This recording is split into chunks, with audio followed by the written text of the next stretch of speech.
that we have a quorum. Trustee Ron Wilson. Here. Trustee Hartley McIntosh. Here. Trustee Neil Gaynor. Trustee Neil Gaynor is hiding, okay, but he's in the premises. Trustee Kyle Mays. Trustee Jan Price. Here. Trustee alternate Sean Apostolo. Here. There, thank you, Sean. Nice to see you. Trustee David Smith. Here. Trustee Hugh Connett. Here. Trustee Bob Lux is here, and Trustee Paul Martin. Good. We have, and Trustee Gaynor is here. We knew you were here. Yeah. Anyhow, we have a quorum, we have an agenda. We will begin our meeting with our invocation and our pledges of allegiance. Heavenly Father, we come to you today as an assembled body. We humbly request that you bless our meeting, our community, and our nation. Help us to diligently always work for the common good and in the best interest of those we have been elected to represent. Guide us to be insightful and prudent in our intentions, visions, plans, deliberations, decisions, and their fulfillment. Work through us to provide a spirit of welcome to all in attendance, to engage in respectful and thoughtful dialogue and discussion with understanding, wisdom, and humility. Amen. Amen. If you wish, prior to reciting the pledges of allegiance, please take an additional moment of silent prayer or additional reflection in the manner of your preference.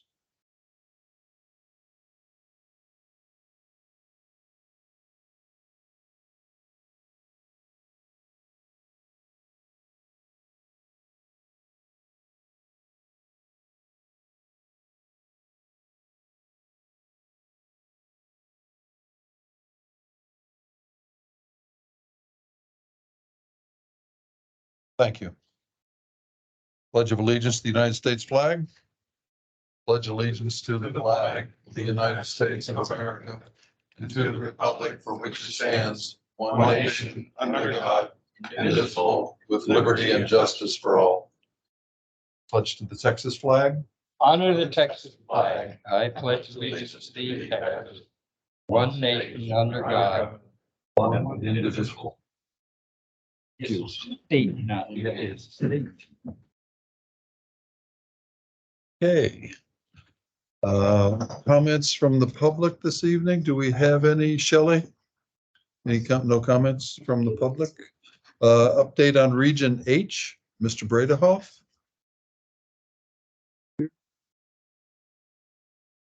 He's out there. He's out there. No, no update?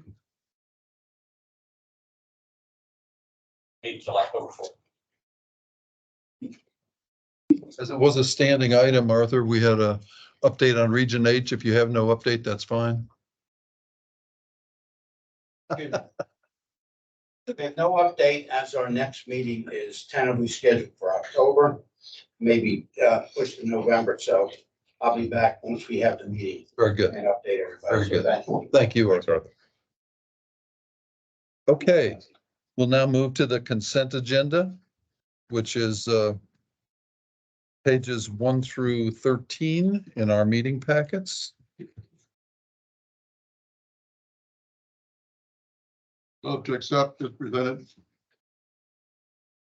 We have a motion on the floor to accept. Do we have a second? Second. We have a motion and a second. Did you get those, Shelley? Who they are? Okay, further discussion on these, this agenda, consent agenda? On the meeting minutes, it shows that doesn't show that I was absent, Shelley. I had an alternate for the trustee meeting, so. Okay, so that would be an amendment to the motion as presented. Very good. All in favor signify by saying aye. All opposed, abstain, one abstention. Thank you. Motion passes. Very good. Agenda item number 7. Consider an act upon the Woodlands Water fiscal year 2024 operating and capital budgets.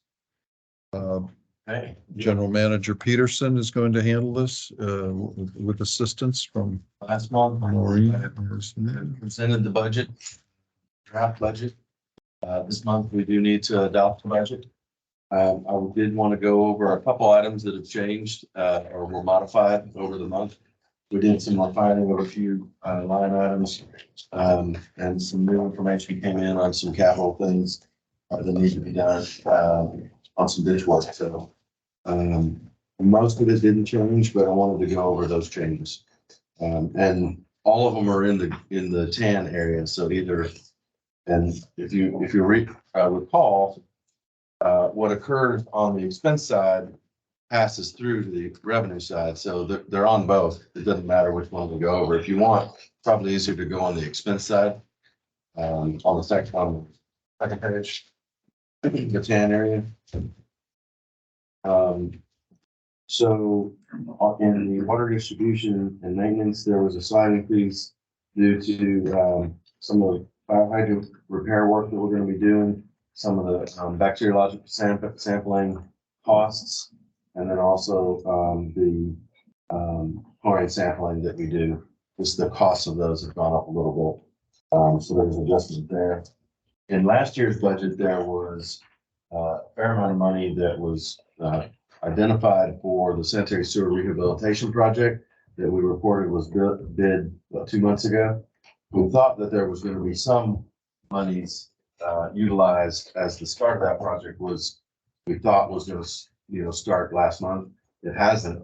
So we basically pushed those dollars into the next year's budget because we didn't expend them last year. So that's that big large one, which is sewer repair. That's a carryover of that project, that large project. And that's, again, if you recall, everything in tan here is distributed to the MUDs themselves.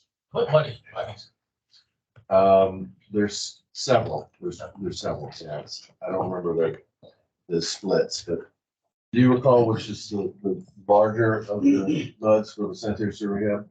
Metro is the biggest, then 6. And 6, but yeah, there's several. The next one that changed was storm sewer repair. And there's some repairs that we identified on ditch 3A1 that needs to be addressed. So that was a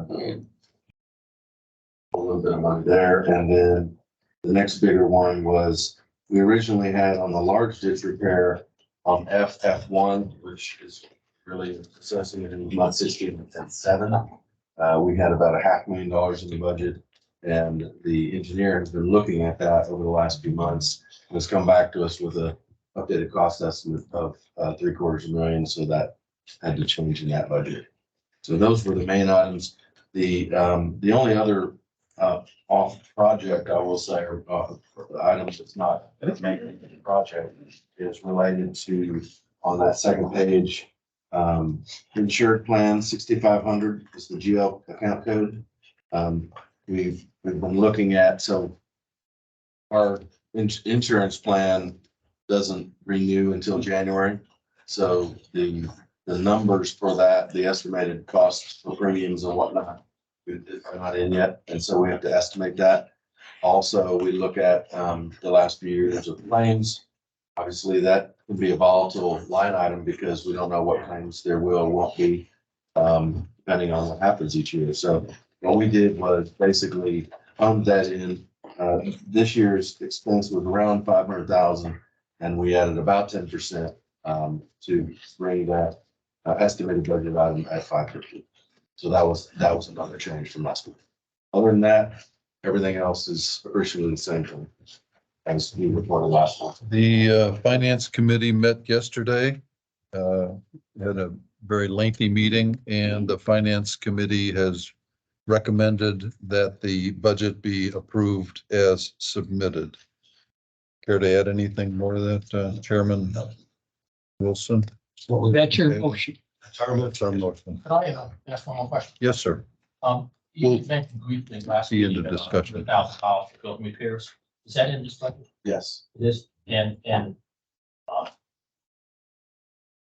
is there any further description of what those repairs would be? That's kind of you gave a brief $200 for this. Yeah, I don't have cost estimates for it, so I wanted to at least get some dollars in there. What we're gonna do, once the budget is approved, is identify what the most significant things to address will be. We know that the roof leaks, so we know we have to deal with that. And then part of the monies also was to potentially hire on an architect to see what we might be able to do to see what other remodeling we might need to do. Well, you'll come back into the plan. So if I can do that, it'd be fine. Further discussion regarding this matter? Hearing none, we have a motion on the floor and not needing a second, we'll do a, all in favor signify by saying aye. Aye. Opposed, abstain, motion passes. Thank you. Okay, agenda item number 8, receive regular monthly SJRA Woodlands Division report, including updates on operations, projects, and public outreach. Mr. Meeks, good evening. We're very well, thank you. And you? Very well. So I'm going to cover items 8, 9, and 10. On items number 8, there's just a few updates to provide. The first is keep in mind that September 1st is the beginning of our fiscal year. That means that you will not see the August financials because our year-end closeout has extended the close date of the financials. So we leave it open a little bit longer just to make sure we get all the expenses. So next week at the MUDs, if you flip to the financial page and you see nothing, that is the reason why. The next item is that water production, rough numbers, budget versus actual on water production only. I do not have sales. I won't have sales for at least another month, but water production was about 350 million gallons more than budget. But the sewer sales was about 200, or sewer treatment was 200 million gallons less than. So we'll just see how that all works out with the revenue wise, but y'all will have an annual financial report that we give you in January or February next year. The last item I have is, I mentioned a couple months ago, every couple of years we go through the report, we just kind of make some changes to it, just to include additional information, change the format a little bit, make sure all the information is relevant. We've started that process. It'll probably take about 3 to 4 months just to make sure we get everything taken care of and looked at. So if y'all have any suggestions on anything y'all like to see in the report, that's in the report. If you could get them to Eric, he'll get them to us. One thing I'm looking at adding is a page or a section that lists all the major equipment that was out, including any line breaks that occurred. A lot of times we have wells out of service and we have additional wells that we just keep running, but y'all know. So I think it'd be good if we start putting in the assets that are out of service so you'll know on the big scale, not small pumps and stuff like that. That is all I had on the report, but any questions, I'll be glad to pass them to Connie.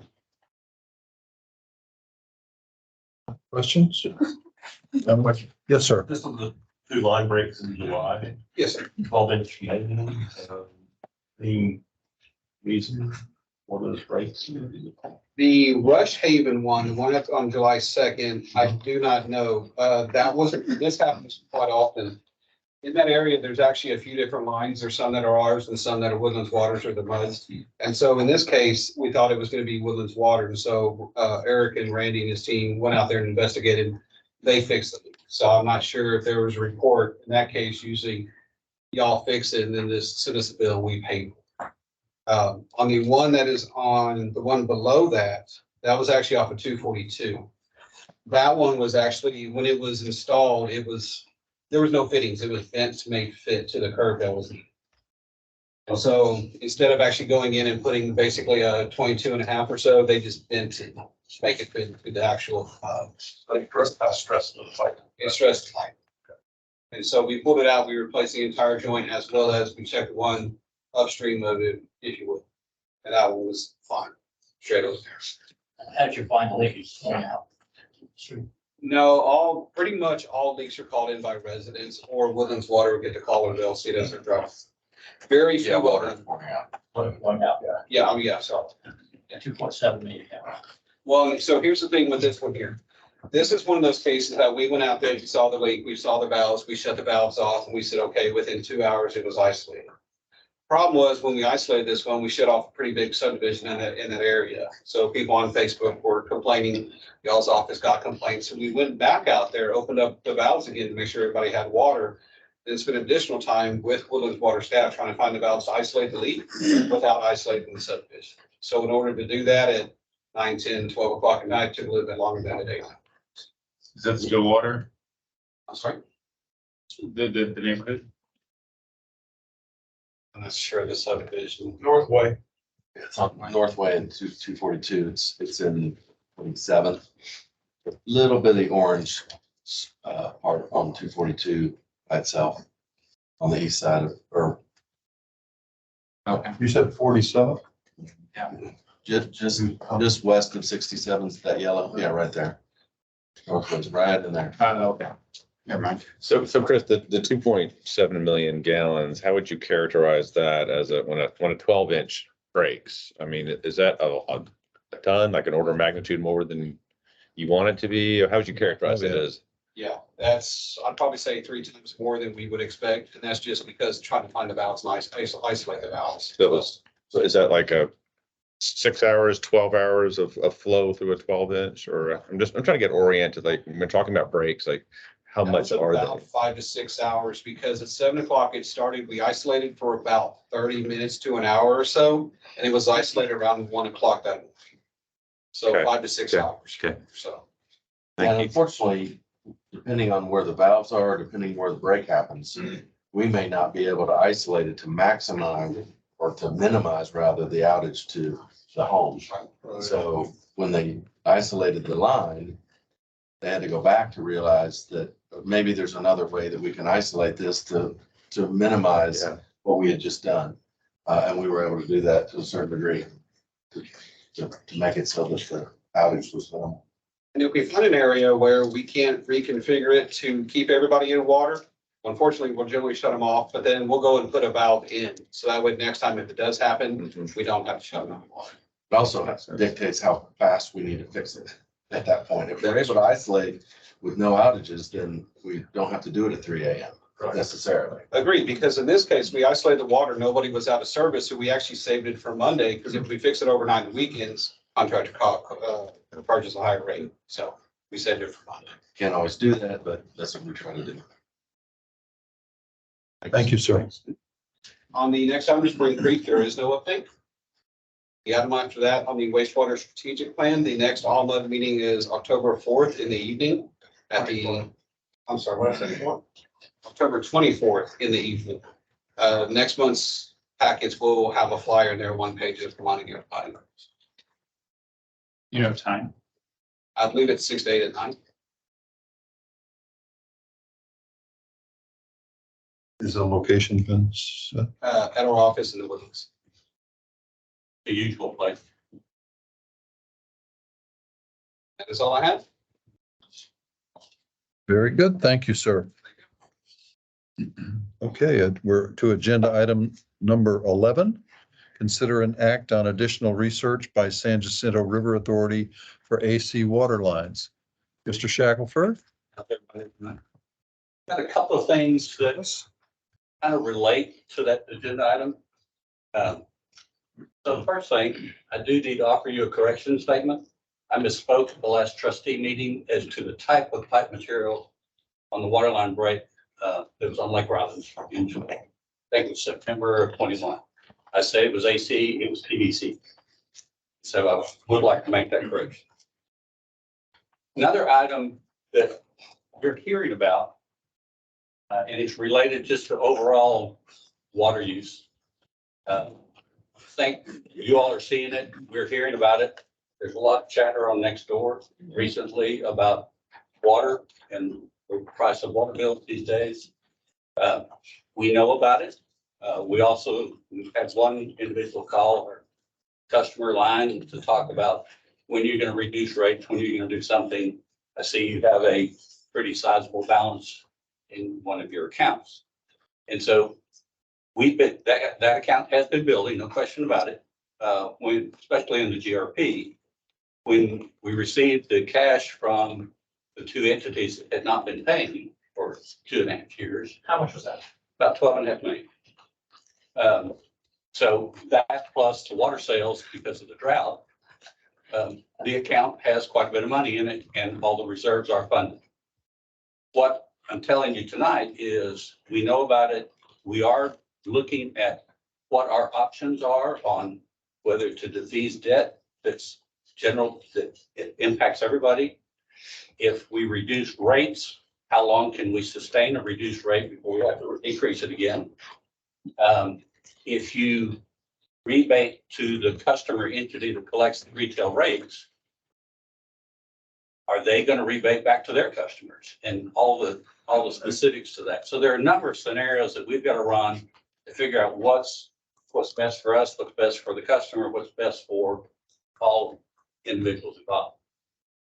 As you heard Chris just a moment ago talk about, we won't have final end of year numbers until January. We'll come to our financial committee and you all and present the option. And then talk about which one we recommend. But it's going to be several months before we can come with solutions. But I did want you to be aware that that's something we're working on. Yes, Had last year, the drought, we picked up 12 million. we picked up, it wasn't that much. We did pick up extra funds, but it also helped fill our reserve. But I mean, I realize I don't want to get there, but you mentioned flooding for about 12 million.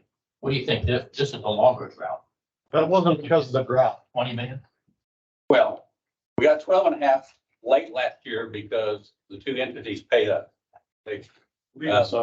What we got out of last summer, I don't remember what the number is, but some of that went into operation. Right now we're producing around 25 million gallons, 26 million gallons a day because of the drought. And so there's a lot of revenue coming in, but there's also a lot more expenses going out because of chemicals and gas change, because we're having to have more gas changes. But the bottom line is we're going to be looking at bringing you options. Yes, sir. Yeah, you're talking about the surface water division, Correct. and we don't approve that budget. And we're just one of what, 80 some people that contracted on that. So I appreciate you giving us the update on it, but I don't see that we have any real dog in that hunt. Well, you're one of seven. You're one of, Well, yes. yeah, that's 7 that uses the water. Yes, I understand that. But it impacts all of the GRP. Yes, and we're just a very small portion of that. So it's wonderful that you're giving us this briefing, but I don't think we have any clout concerning this. I think part of the reason I'm mentioning it is so that if your neighbors are asking you, what is FRA doing about it?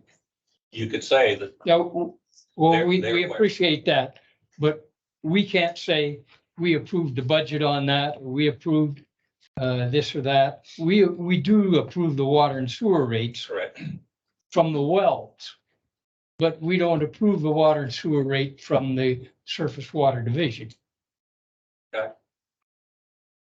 Yeah, I was just curious, it's a homeowner with, kids and waters my lawn on a regular basis. And, I feel like sometimes that I may be a high water user. I know I'm not, but I just like to compare myself to other people and what the average usage is, as my Facebook page and my mud is very active with people with high water prices. And so I was just curious, what's the average usage now lately for home? I mean, I know normally what it is because I've been in those meetings. But I'm wondering what that is, and then I can. I can tell you what mine is, and I pay conduit rates, and mine's about 28,000 gallons. Okay. And it's right around $300 a month. That's what the drought. Just so you know, normally, throughout the year, and remember, and this is more of a Woodlands water question, but, usage increases during the summer and decreases during the winter. The annual average is, roughly 9,500 or 9,000, just under 10, roughly, right? In July, it was about 17,000 average per. So that's the average. So there's some significant users, and then there's folks that, don't use as much historically. Yeah. And then they don't ramp up as much in the summer. Maybe they're maybe 17,000. Yeah, I mean, I'm just trying to wrap my mind around that. When I go for a walk and people ask me, if my lawn's brown, my water, my rates are high, what's going on? And my bill isn't low too good. So I'm just trying to figure out what people are doing, and maybe give them suggestions to help out.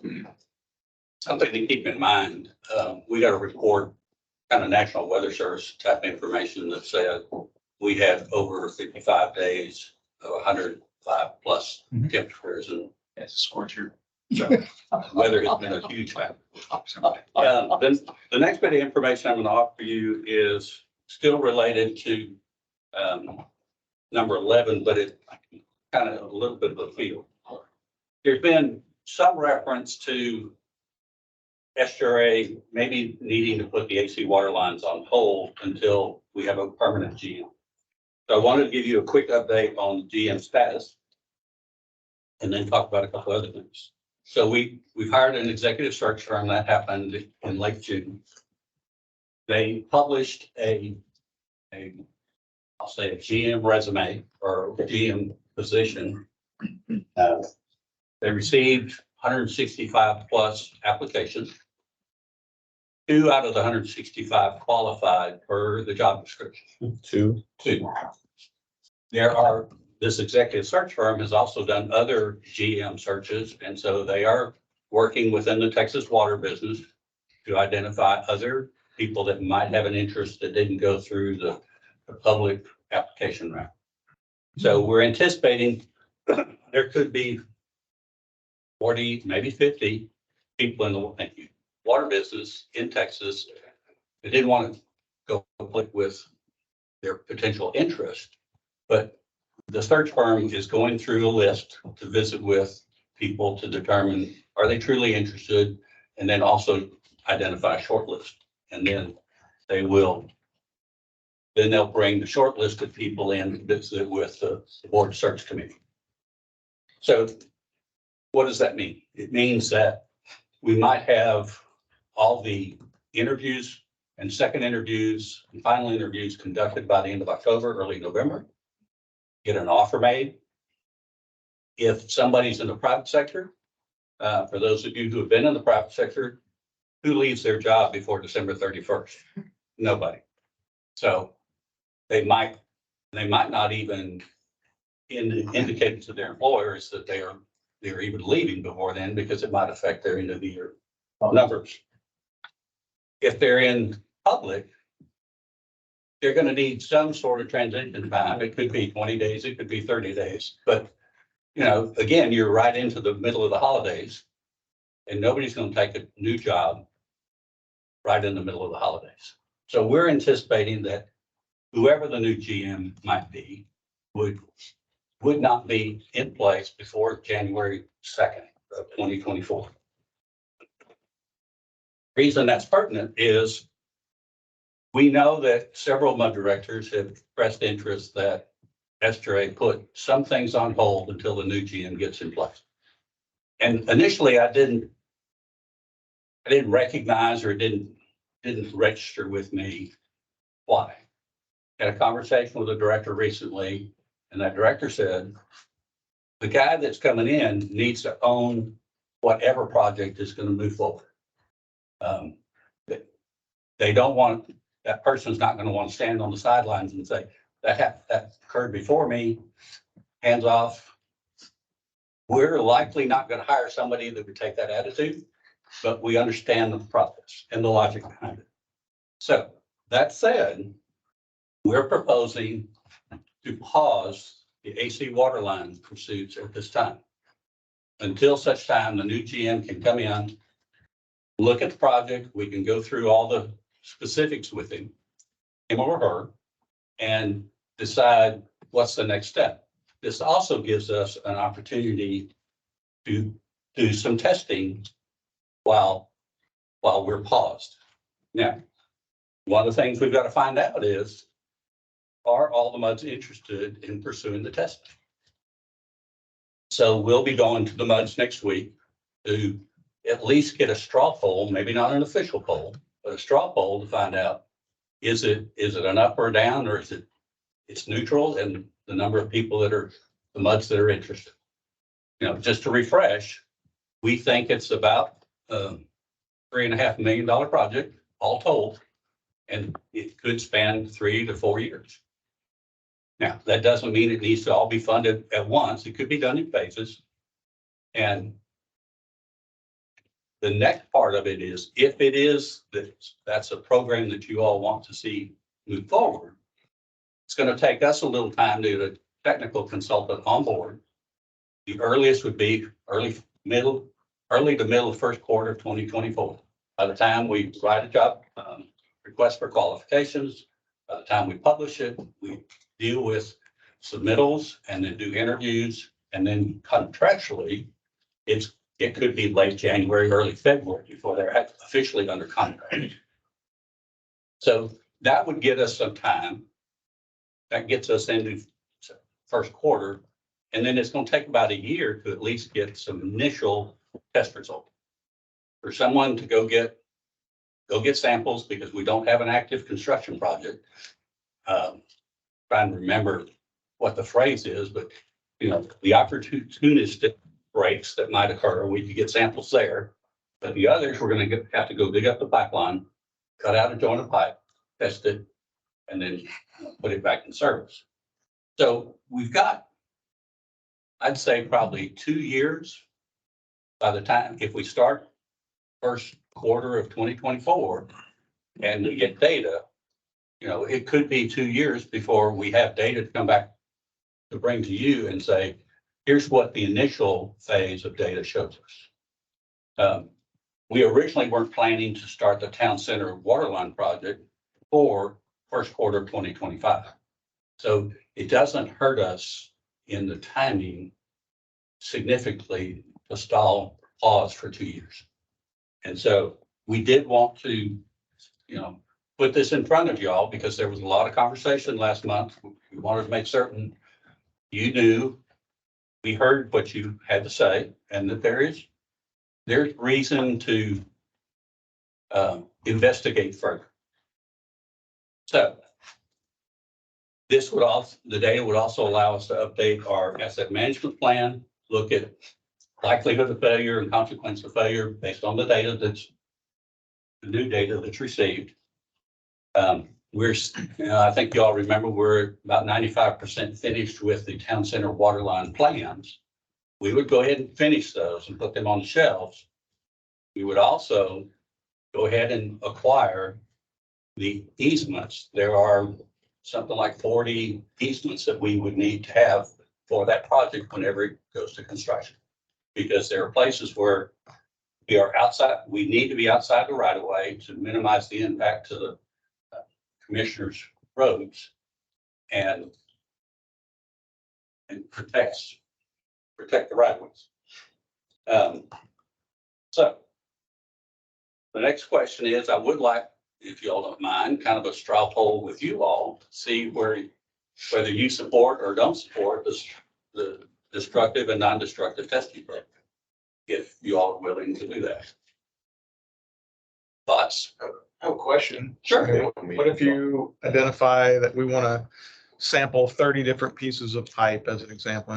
Maybe it's 20, maybe it's 50, but you know, what if you look at the first 5 or 10 and they're all fine? We look at them and the testing says it's in good shape or reasonable shape. I mean, at some point, do you just go, okay, we're not going to spend the whole 3.5 million because clearly we're not there yet. We'll look at it in 5 years, or how does that work? What we've seen, I'm going to answer your question a little bit around about Colin and not to dodge the answer. Part of it is when we've gone in and repaired AC water line in the past, we've checked the pipe. The pipe itself is generally in pretty good shape. It's the couplings. It's where the joints are put, the pipes are joined together. It's the backfill. It's the bedding that may or may not be like it's supposed to. It's shrink and swell of the soil. So there are a lot of other aspects that we have to look at besides just what does the pipe look like? And the articles that we passed around that have been shared with us and we've read, there's always a disclaimer in those articles that say every site condition is different. And so we have to look at those other variables. I hope that answered your question. Sort of. It's not a good answer. No. That's what I'm hearing. It's not a definitive answer. Oh, Just based on the question and your response, what I heard was the pipe testing could be fine. And you've not gained anything because the soils and the joints and the couplings are the ones that are causing. highly possible, yes. So one of the things that Balance that a bit. we're trying to do, so I want to interject here. Yeah. So with the destructive testing, and that's when you can actually look at the pipe, right? So not the acoustical testing. Our plan is to look and dig up that 10 to 13 foot stick, right? Where you can see joint to joint. And so that's something we would talk to the experts about and make sure that that's what we would need to do.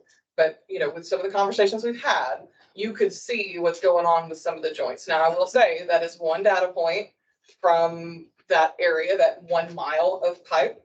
And so if the joints are bad, so I mean, Chris just mentioned it, and I was on a PVC line that Chris was talking about, but one joint was flexed funny and it busted, and the next joint over was fine. And so, you know, if we pick up the wrong part of the pipe to check, then 2 feet over, it could be, you know, messed up. But we'll do the best that we can, and we're going to try to look at a larger facet than just digging down and taking a coupon.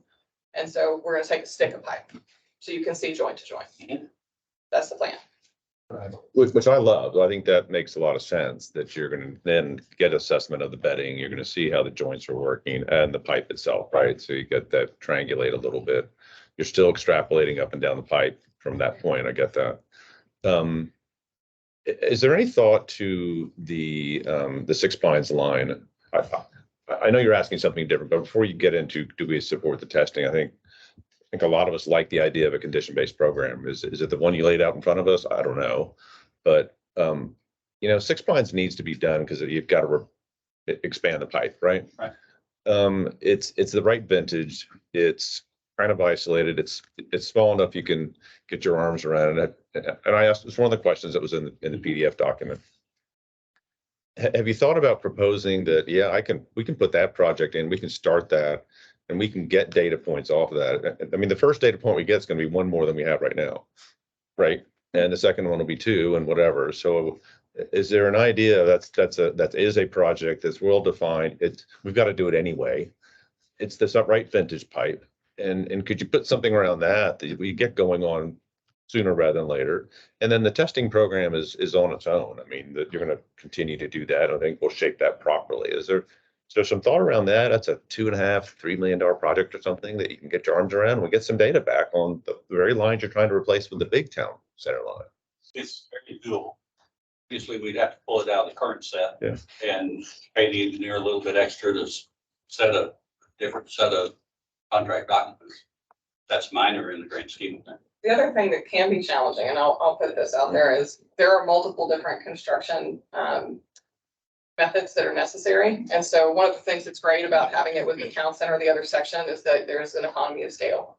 And so when you're Sure, I get mobilizing that. all that equipment, you're actually going to pay more per linear foot for Six Pines. And so, you know, we need to kind of look at that. I know that we did an OPC of just pulling it out, but if you're pulling it out completely, it's something else that you're going to have a lesser contractor. Some contractors that are bigger contractors will look at the bigger project. So all that comes into play. So it's not that you can't do it here. It's just the considerations of what it changes with what we would be looking for the contractor. It'll be the first line repair of its type. It'll be the first chance to dig up joint to joint and get some testing data back.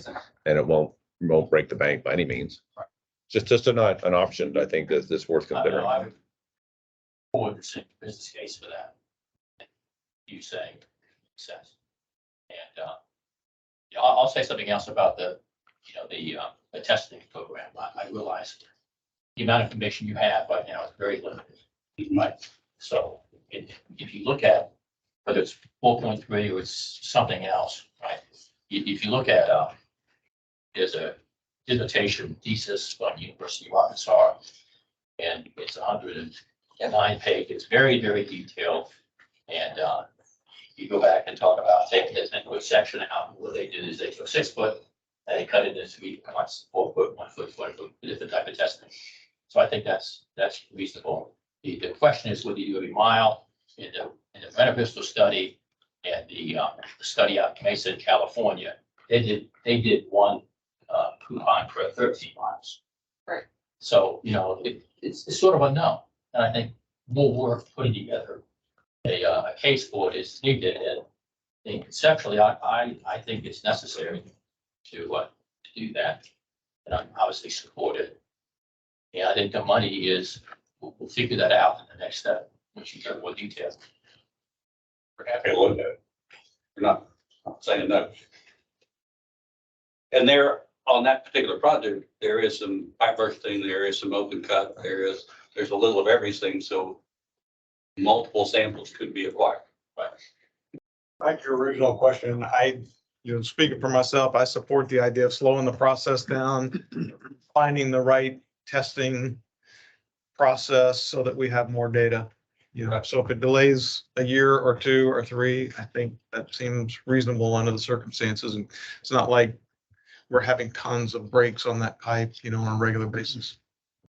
Right now, We haven't been. It did not come with, that'd be great. Sorry. we're not talking about leaks. So I don't know if you're trying to get a show of hands or whatever, A but show of hands would be helpful, just that way we kind of have an order of magnitude of. show of hands on. I think that's a non-official show of Yeah, hands, just a feeling of potentiality. How's that? So, yes, sir.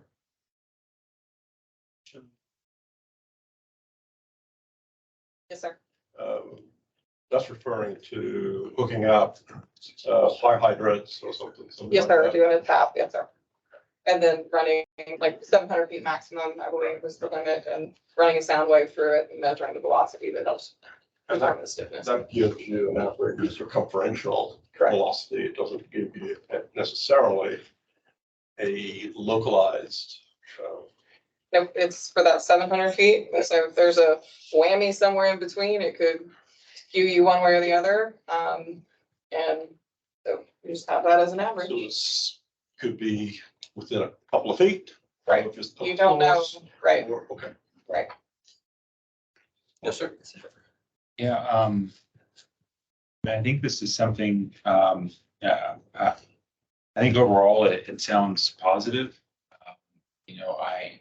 I'm not thrilled about any time that we have to spend a lot of money, but spend a couple million than a couple $100 million. I'd rather get one data set than no data sets to start gathering some information. I don't know the right process, so I'll do research and find that out. But I'd like to get more information before we dive in with hundreds of millions. Okay. Lee, any comments about supporting the testing program? Yeah, I'm against spending a lot of money testing because Mud 40's example is that if you got a wet year, you got quick mud and you're going to lose your pipes. Okay, you got a dry year and you're going to lose some pipes because of dry year. We don't control the years. We were at a point that we put this in over 40 years and it was a little bit here, a little bit here, a little bit there, a different engineer every time. Hurry up because of the developer, and particularly in the older areas, we have no assurance that those pipes are going to last, and we ought to now start replacing these because we are a settled community, and we ought to start replacing the pipes on a periodic basis so that we know what we've got in the ground this time, because we don't know what's in the ground now. Okay, and Mud 1 is not for spending $3.5 million for testing. would you be okay with 750 or a million? If that's your recommendation, we'll go along with it. Okay. We're relying on the professionals that we hire, okay? You're the professionals. And if you tell us that's what we gotta do, we're probably gonna do that. I'd ask you to revise the question because it sounds like you just changed the parameters. Well, we said that it was 3.5 million over 3 to 4 years. The first year, maybe 750 to $1 million. Can you rephrase the question to ask, it's the lowest ask Okay. that you deem engineering wise feasible? Not right now, Well, but I might put her in a little bit of a box. How about not to exceed $1 million in testing? per year, A year? No, For the first, for this initial phase. including engineering. When we put in these pipes initially, the Woodlands 5-year, 10-year, 20-year plan was we'd never have a building that was higher than the tallest tree. Okay, we weren't gonna have huge apartment complexes. We had 6 apartment complexes. Now we've got multiple apartment complexes. We got tall, high-rise buildings. And obviously, our pipes weren't designed for those. Okay? And we gotta know what we're doing. Is that the last of the development? Or are we gonna have more development? And where is the Woodlands Corporation in on this? They used to be in the planning. They still are. We've had several conversations with them. They've given us the best information they have available on what might go on their available land. And we've built that in. In some cases, it might show an increase in SFDUEs in a particular area versus it might be a reduction. Yep. And until they come with their actual plan. Well, the best information we have is from Metro Mud. And someone who's been there longer than I have. Ron. Did you have all the information you had from Metro Mud to put in your initial pipes? Of course not. Yeah, of course not.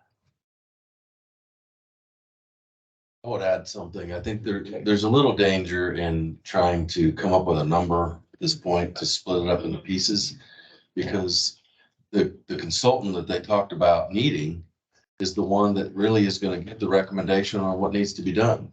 And so there might be some heavy front end work to build the system and then identify hole, piece of pipe. So we don't know what that incremental cost is right now. So I'd be careful to put labels on the amounts. I'll just say clearly, I'm very uncomfortable with $1 million he just threw out, like, just to be clear. I think what maybe you might want to think about, and certainly something that the consultant would need to look at, is we already have town centers already designed. So maybe it makes sense that you say, well, let's tell them that we kind of want to start on this line, because if it is identified that it's needs to be done soon, well, it's the one we have designed. So it makes sense that, we don't reinvent the wheel there. So that would be something that I would think we might want to consider, is if there is some testing, start in that area. That's your oldest pipe, some of your oldest pipe. How many trustees here signed a Con 10? How many trustees, Ron, you signed a Con 10? How many have ever signed a contract? Okay, if you don't know about the Con 10s, you don't know about the development here in Woodlands, okay? It was piecemeal. Huh? I got elected because of the guy who signed it before me, That's right. Well, that's right. just saying. That's right. And I'm saying, we gotta rely on the professionals we hire. Starting to build Okay, this, they have the history behind this is this, not an unofficial.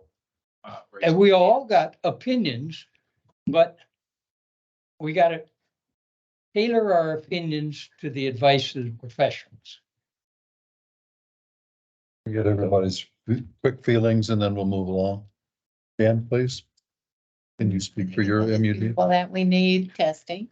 I like what Kyle and Hartley are saying about more different ways of doing the testing to find perhaps the least expensive way that is effective. Okay. So it's kind of non-answer, but that's where I am. So I'm a big fan of testing. I love the Six Pines idea, by the way, because I think you get 2 for 1. You get the pipe you need and you get the testing along the way, and it's manageable. I don't know the program you put together, but I would just buy off on it as it stands today. But I couldn't imagine going and justifying digging up pipe that we don't know the condition of because we're afraid it might be of a condition that it may or may not be of good, quality. So I think we have to think of some conditions-based program. And I'm willing to put the money and decided to build the plan. I like what Eric's saying. I totally agree. You gotta get all those pieces in place. So to Connie's point, there might be some scale where you do part of the metro project and the one that Hugh's talking about, and there you get enough scale to get all your contractors interested. And it sounds like there's probably different ways to approach it. Six Pines is part of the town center project right now. It's a much smaller, totally separate piece. And it's the one that has to be expanded from a 12-inch to a 14 or 16, I think, to a 16, which is almost a different reason to do it. But it's sitting there as an opportunistic, I think, way of, it's not a repair, but it's a replace. Correct. That you're going to go dig up a bunch of pipe. Well, then It finds I some data. guess I just adjust what I said. Maybe you do enough of the metro project to get all the contractors interested. And with that line being a priority that Hugh's bringing up, and don't necessarily plan to do all that metro project until you get enough information from the next initial phases of it. I can speak for the MUD 60 board that we would support the 3.5 testing program because the sooner that we protect the 16.1 with this, $6.1 billion worth of taxable business assets in Metro Center, the better off we're going to be as a community. I'd like to get going on it. So the Six Pine project seems to make a whole lot of sense. Get that one. I think he was right on button on that. So for 2 or 3 years running now, Woodlands has been rated the #1 community to live in the United States. And why is that? Well, because of amenities, because of business, tax base, you move on and on. And what does all that require? It requires infrastructure support. And we can't allow businesses to have interruptions that affects multiple things. So our MUD would support limited testing up front. Yes, I agree with you on the opportunistic effort that could happen on the Six Pines line. That's number one. You're tearing up and replacing, increasing capacity, which in and of itself is justification because if it's needed. Moving 12 to 16. Right, it's Up to needed 16. right now. Say what? It's needed now or. Just operational issues. Yeah, right. So there's justification for that immediately. And you get the entire length of that section, right? You test it. And I would agree with, subject to the acoustic testing, giving you, reasonable information to suspect some kind of, deterioration, degradation. In certain lines.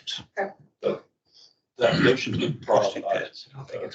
And most likely, if there is deterioration detected, they will be most likely the first to fail. Is that reasonable?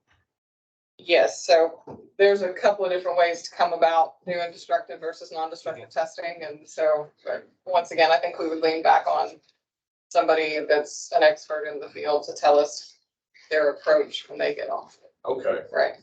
It's not a bad assumption and it's one way to approach it. But digging up is expensive, right? It is, yep. Okay, that's where I'm going. And you still kind of may have to dig a hole. Except when you're replacing. Right. Right. Correct.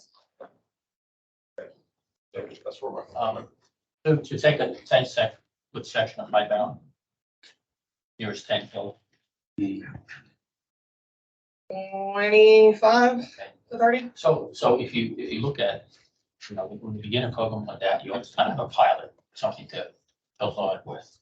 So I'm okay. I think we'd be okay and let Woody stick with the 6 lines suggestion that you made. I think the rest of the town center is 2.7 miles of total. That's 2 samples. And you have to begin somewhere. And I pull my first 2 samples from town center. Right. And then study to see how it was. I'll say, I appreciate what you've done here and these things, but it looks like you kept in the contractor rates. So basically you doubled the rates for 100 average. So really you cut that in half. That gets that 17 down to 9.69. And so you really down, just looking at Frederick, that's back below the median. Maybe about 35–40%. I think that's right. And one of the things to recognize when you begin to look, and maybe we can talk about this offline, Yeah, we can. but it's when a contractor gets it, it's still considered a break in the world of AWWA because it's going to propagate again. So, but we can talk about that. Ed, does that give you the Yes. feeling that you need? Is there And any, obviously, we'll have the same conversation at each individual mud. And Connie, do you have anything more to The add? other thing I wanted to note is, just in case y'all haven't noticed, on the Google Drive, there were a lot of questions that we received. And so we tried to answer as many as we could. And we've updated them. So there's charts and pictures and different things that have been updated there, as well as a lot of documents that I think some folks were referencing to, and maybe they didn't have. So AWWA manuals, Texas Water Research Foundation that's got EPA, document and funding behind it. So lots of things on there. Go read it. There's lots of documents that you could get lost in. Anything more on it? Agenda item 11? just to mention, Appreciate all that effort. you asked me how long my conversation was going to be with y'all, and I said 10 minutes. Your conversation was, but there was contributions to the conversation. Thank you all very much. Thank you. Thank you. Agenda item 12, attorney's report, Katie? Okay. We will be going to executive session. Yes. No, I don't know that it's attorney personnel. Do you, are you required to be in that?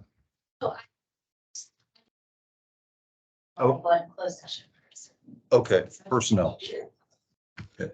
That takes care of agenda item 12. Agenda item 13, lucky number for General Manager Eric Peterson. Good evening. Just wanted to point out a couple things. Wanted to let the trustees know that Jim Stinson's final day will be tomorrow. As extra day on to assist in my transition, and it's been amazing to help me along the way. And so we've agreed that his final day will be tomorrow. So there will be several opportunities for everyone to say thank you and talk to him about that. So more to come on that. We'll probably have a reception here in a month or so and some things like that. So, but I just wanted to let you know that that was going to be official as of tomorrow.